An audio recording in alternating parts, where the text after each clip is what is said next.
Salam alaikum, bienvenue dans ce troisième chapitre où on va aborder l'algèbre de Boole.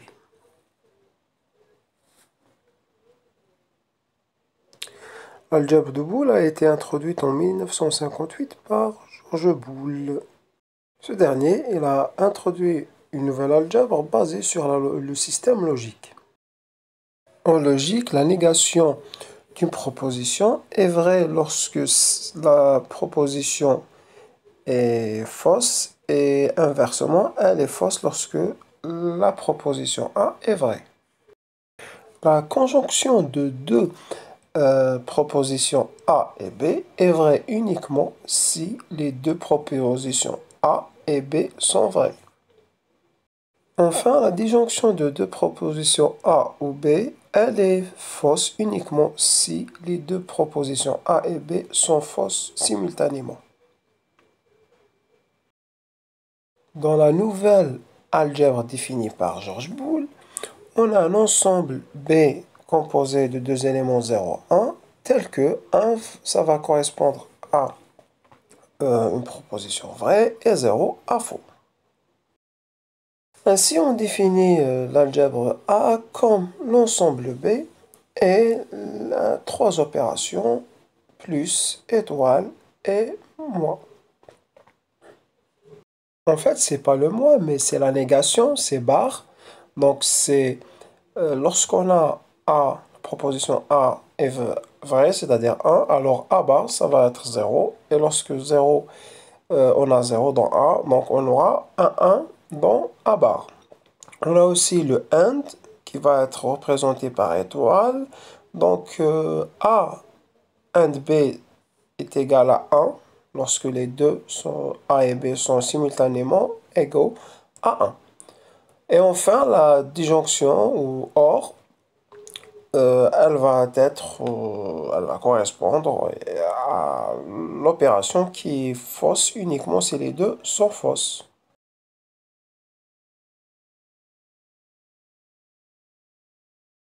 Ainsi, sur l'ensemble B, composé de 0 et 1, on définit trois opérations logiques, la négation, la conjonction AND et OR, la disjonction. Une fonction booléenne est une fonction de n variables booléennes reliées par des opérateurs booléens, à savoir not, AND et OR. Ainsi, ces variables booléennes sont définies dans l'ensemble B composé du 0 et 1. La fonction d'inversion not, elle prend une proposition, une variable booléenne x, lorsque celle-ci elle est égale à 0, la fonction est égale à 1. Et inversement, lorsqu'elle est égale à 1, elle vaut 0. C'est pour ça qu'on appelle fonction d'inversion. Le circuit logique correspondant à cette fonction est représenté par le symbole suivant. Et dans la fonction de produit logique à gauche, donc, comme on voit, uniquement lorsque x, y sont égaux à 1, alors la fonction est égale à 1. Le symbole du circuit logique correspondant à la produit logique ou à AND est donné à droite. Passons maintenant à la fonction somme logique ou OR. La table de vérité est donnée à gauche, bien sûr. Il suffit qu'un des deux variables booléennes soit égal à 1 pour que la fonction soit égale à 1. C'est uniquement lorsque les deux sont égaux à 0, alors la fonction de somme logique est égale à 0. Rappelez-vous du schéma du circuit logique qui est donné à droite, il correspond à OR.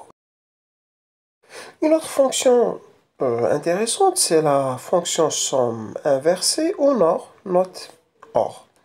Donc, sa table de vérité est l'inverse de la table OR, c'est-à-dire que la fonction vaut 1 lorsque les deux sont égaux à 0.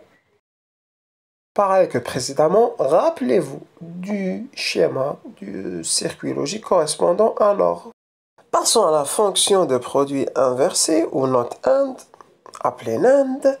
eh bien là, sa table de vérité est l'inverse de la table de vérité du produit, de la fonction produit. Ainsi, il suffit que l'un soit faux pour que la fonction soit vraie. Ainsi, si x et y sont égales à 1, alors la fonction est égale à 0. Sinon, lorsque x est égal à 1 et y est égal à 0, alors la fonction NAND est égale à 1. Lorsque x est égal à 0 et y est égal à 1, elle est égale à 1. Et pareil, lorsque les deux sont égaux à 0, alors la fonction NAND est égale à 1. Encore une fois, je vous demande de vous rappeler du circuit logique correspondant à la fonction logique de produit inversé NAND. Une autre fonction logique intéressante, ou fonction booléenne intéressante, qui est le XOR ou le OU exclusif. Le OU exclusif est égal à 1 si les deux variables booléennes sont différentes. C'est-à-dire, lorsque x est égal à y, alors la fonction x XOR y, elle est égale à 0. Ainsi, XOR de 1, 1, c'est 0, et XOR de 0, 0 est 0. Elle est symbolisée, le XOR il est symbolisé par un plus entouré de 0. Aussi, je n'ai pas parlé de ça, donc lorsqu'on a 1 XOR 0 ou 0 XOR 1, le résultat est égal à 1. Le symbole de la fonction logique XOR est donné par ce symbole. Bien sûr, ça correspond au circuit logique. Les formes canoniques d'une fonction logique. Eh bien, on a deux formes canoniques pour une fonction logique. On a la première forme canonique, aussi appelée la forme disjonctive, et on a la deuxième forme canonique, aussi appelée la forme conjonctive. La première forme canonique, ou la forme disjonctive, elle consiste à écrire la fonction comme une somme de produits.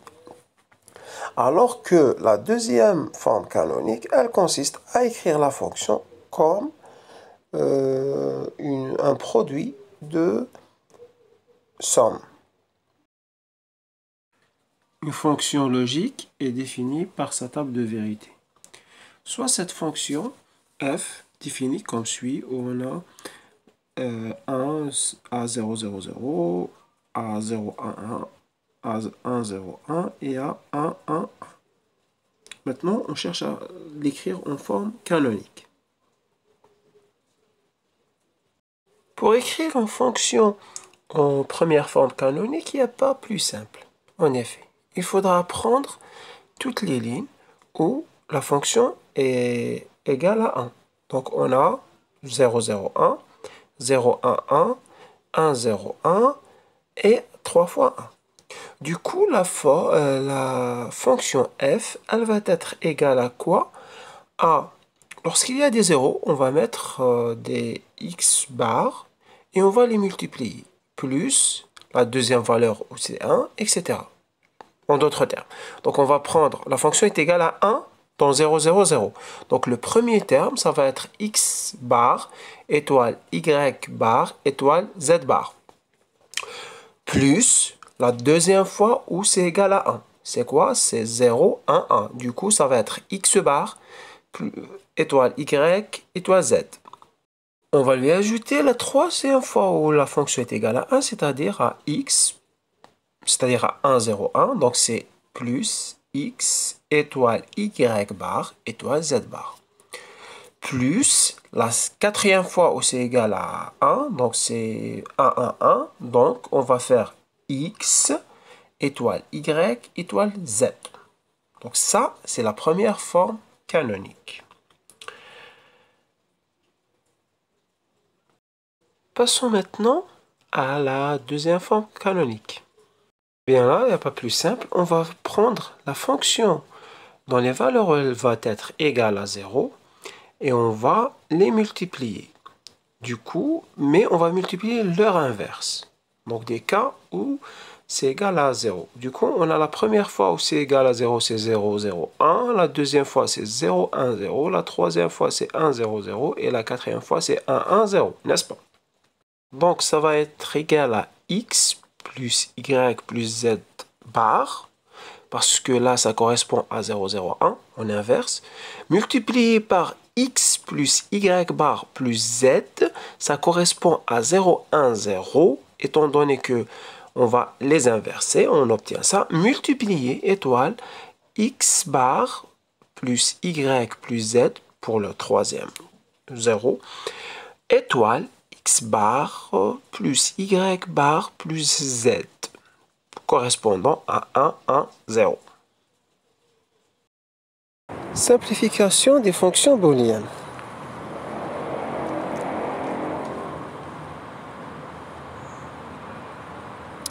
La simplification des fonctions booléennes consiste à minimiser le matériel, ce qui revient à minimiser le coût du système.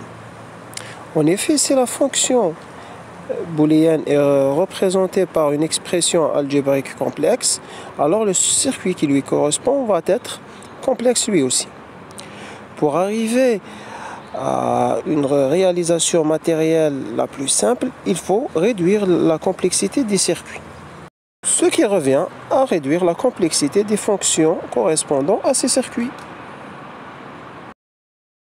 Pour simplifier une fonction booléenne, il est question de l'écrire à l'aide d'un nombre minimum d'opérateurs et de variables. Il existe plusieurs méthodes de simplification. Les méthodes algébriques, qui consistent à utiliser l'algèbre de Boole et ses propriétés. Les méthodes utilisant les diagrammes de Carnot, qu'on va voir par la suite, et les méthodes programmables.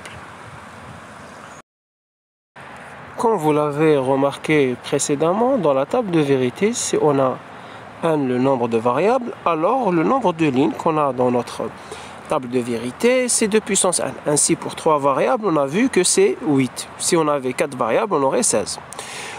Donc la table de Carnot, elle permet de contourner le nombre de lignes dans la table de vérité, qui est exponentielle et donc énorme, pour placer les variables dans une table aussi carrée que possible. Ainsi, si n est le nombre de variables, dans la table de Carnot, si ce n est pair, alors P est égal à Q est égal à 1 sur 2. Sinon, si n est impair, alors on aura le nombre P est égal à n moins 1 sur 2 et Q est égal à P plus 1. Ainsi, une fois qu'on a calculé ces deux variables P et Q, on aura dans la table de Carnot 2 puissance P ligne et 2 puissance Q colonne. Ce qui va nous permettre d'avoir une table aussi carrée que possible. J'aimerais aussi dire que dans la table de Carnot, on l'utilise en général pour des cas où on a au maximum 6 variables. Au-delà de 6 variables, d'autres méthodes sont utilisées et la table de Carnot n'est pas praticable. Maintenant, si on a le n est égal à 2, donc on a deux variables x, y, on peut calculer le p, étant donné que le n est pair. Donc là, le P va être égal à Q et va être égal à 1. En effet, c'est 2 moins 1 sur 2, ce qui fait 1. Ainsi, on aura 2 puissance 1, ça veut dire 2 lignes et 2 colonnes. La table de Carnot, elle va être ainsi. On va avoir le x, y, donc on va avoir la valeur 0 et 1. Et pareil pour y, on va avoir 0 et 1. Ainsi, lorsque x est égal à 0, y à 0, on est dans x bar, y bar. Donc là, l'idée c'est quoi? C'est de prendre les cases où il y a des 1 et de faire les expressions correspondantes. Ainsi, si par exemple dans la case 0, 1, on a un 1, on aura comme expression x bar, y bar. Ah non, pardon, x bar, y. Maintenant, passons au cas où n est égal à 3. Donc, comme vous voyez, p est égal à n moins 1 sur 2. Ce qui fait, c'est 3 moins 1 sur 2. Ce qui fait 2 sur 2 et donc 1. Ainsi, le q va être égal à p plus 1, ce qui va être 2.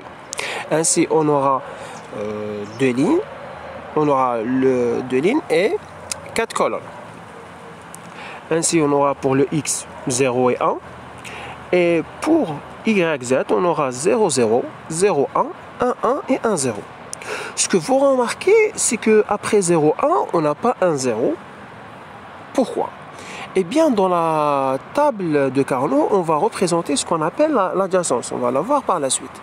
Donc là, parce qu'elle est très importante pour la simplification, du coup, lorsqu'on passe d'une combinaison à l'autre, il faudra qu'un nombre uniquement change. Ainsi, on est passé du 0, 0. Donc, c'est le 0 était resté fixe et c'est le 1 qui est changé. Entre le 0, 1 et le 1, 1, donc c'est pareil. Donc, le 1 est resté inchangé et le 0 est passé vers le 1.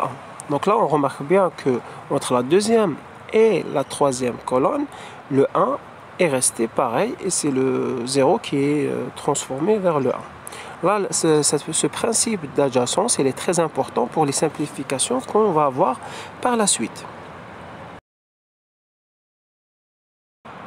Passons maintenant à notre cas où le 1 est égal à 4. Donc là, du coup, le P est égal à Q est égal à 2, étant donné que le N est pair. Ben, la table de Carnot elle va être composée de deux lignes et de deux colonnes. Elle va être carrée.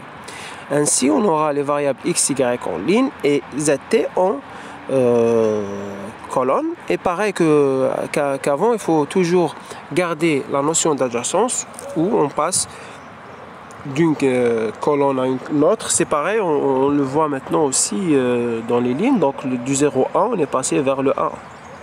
On va voir par la suite l'importance de cette adjacence dans la simplification.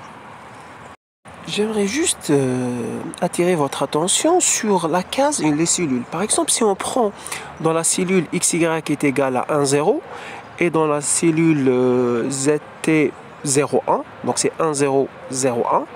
Du coup, si elle est égale à 1, alors dans l'expression algébrique, on aura le XY bar, le Z bar, T. Pour conclure cette vidéo, nous allons prendre un décor un peu original aujourd'hui, pris de notre belle école, qui est l'École nationale supérieure de technologie. Ainsi, pour résumer ce qu'on a vu aujourd'hui, on a vu l'algèbre de Boole, on a vu la table de vérité dans l'algèbre de Boole, on a vu les différents opérateurs, le AND, le OR, le NOT. On a vu comment on est passé de système logique vers une algèbre spéciale qui est l'algèbre de Boole. On a aussi vu les schémas correspondant à chaque opérateur booléen, c'est-à-dire opérateur logique. Donc pour chaque opérateur logique, on aura un opérateur booléen qu'on appelle fonction logique. On a vu également d'autres fonctions logiques telles que le XOR, qui est une composition d'autres opérateurs. Bien sûr, on interchange entre fonction logique et fonction booléen, c'est pareil. Ce que j'aimerais aussi rappeler, c'est ce qu'on a vu, les formes canoniques, la forme disjonctive et la forme conjonctive. Et on a vu comment on passe de la table de vérité vers ces formes. On a aussi abordé la simplification des circuits des circuits, et on a vu les différentes méthodes, et on a parlé de la table de Carnot, ou bien du diagramme de Carnot, qu'on va, Inch'Allah, parler dans la prochaine vidéo. En attendant notre prochaine vidéo et nos prochains enseignements, eh bien, je vous invite à profiter du paysage pris aujourd'hui de notre très belle